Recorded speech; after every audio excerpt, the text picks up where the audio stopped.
Tracking no issues with the Falcon 9 or Dragon, as Raza just mentioned. Got that beautiful shot from the helicopter around the vehicle assembly building. No issues with the Falcon 9 or Dragon. The range is green, and weather both here at the pad and in the launch corridor, the ascent corridor, is cooperating. Now to take you back, over the last 3 hours, our crew of Stephen Bowen, Woody Hoberg, Sultan Al-Niyati, and Andrei Fedyaev have been getting ready to launch into space. And this is going back to crew suit up. Here they are in astronaut crew quarters. After waking up and having a meal, SpaceX helped the astronauts into their suits at that historic crew quarters suit up room. Then the crew walked out on the same path that every NASA astronaut has done since Apollo 7, waving to family and friends and loved ones, as well as the cameras that were there to document their journey. After getting inside their Teslas, new ones, colored black, they joined a caravan led by Center Security on a 20-minute ride to the launch complex 39A. And following their arrival to the pad, you see them doing the rocket recline, looking up at the rocket. And then they went up the tower and walked across this crew access arm, leading them to their spacecraft, making the duck, getting in the hatch, and climbing inside Dragon Endeavour. Then they got strapped in.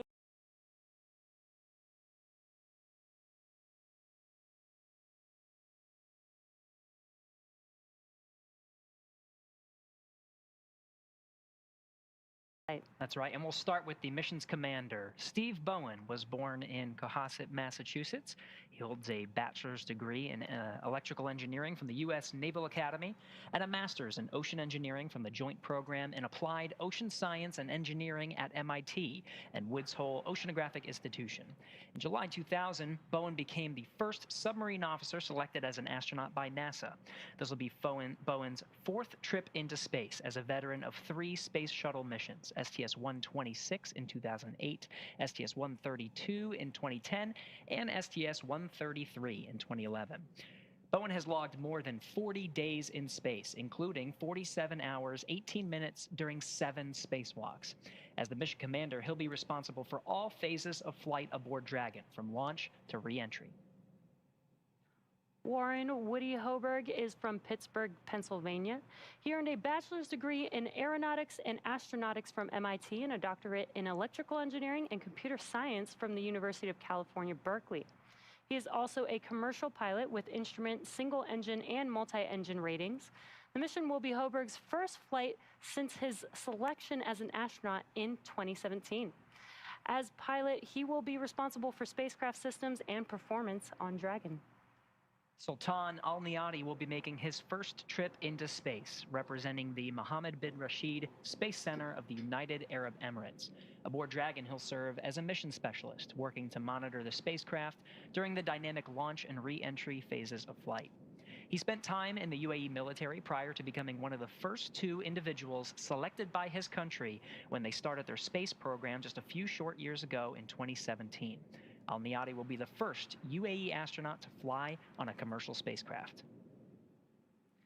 Andrei Fedyaev will be making his first trip to space and will also serve as a mission specialist, monitoring the spacecraft during the dynamic launch and re-entry phases of flight. He was selected as a cosmonaut in 2012 and will be the second cosmonaut to fly aboard a SpaceX Dragon. Each of these crew members will be a part of Expedition 6. SpaceX Dragon time.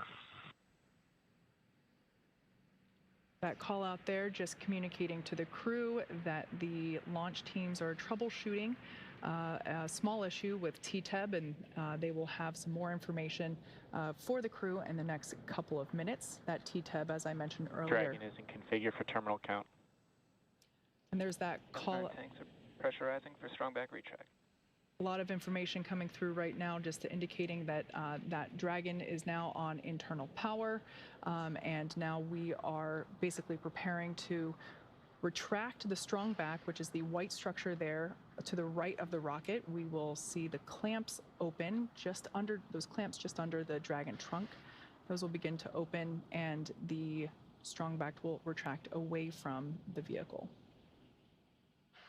Yeah, that's right. We'll see those clamps on the top of the structure there, just under the Dragon's trunk, which you can identify by the black solar panels on the left of the base of the capsule itself, and to the right, And then the structure itself will lean about 2 degrees, and then it will retract the rest of the way once Dragon actually hits that T0 mark and lifts off.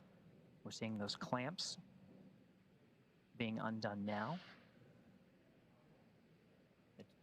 The 2-degree lean will be very subtle, and then you'll see it more when we hit that T0 mark. That's right. At liftoff, Falcon 9 will, or excuse me, the TE will actually retract to 45 degrees to clear the way for Falcon 9. That TE is basically what has the umbilicals that attach to the vehicle that provide power, telemetry, and fluids prior to liftoff.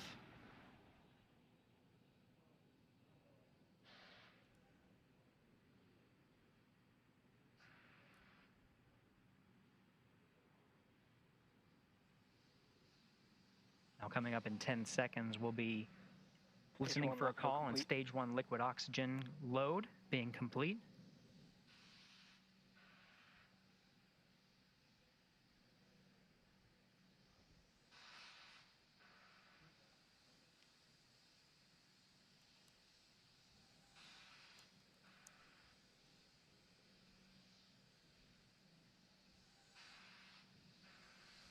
Dragon is in terminal count and on internal power.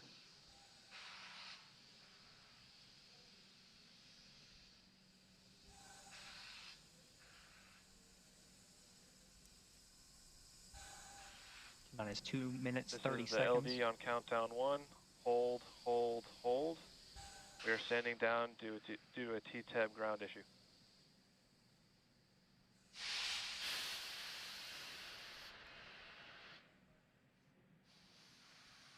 As you just heard, we On have. support has started.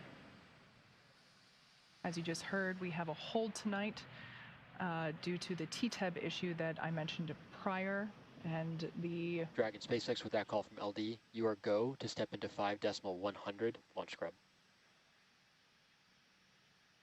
5.100 launch scrub. That's in work.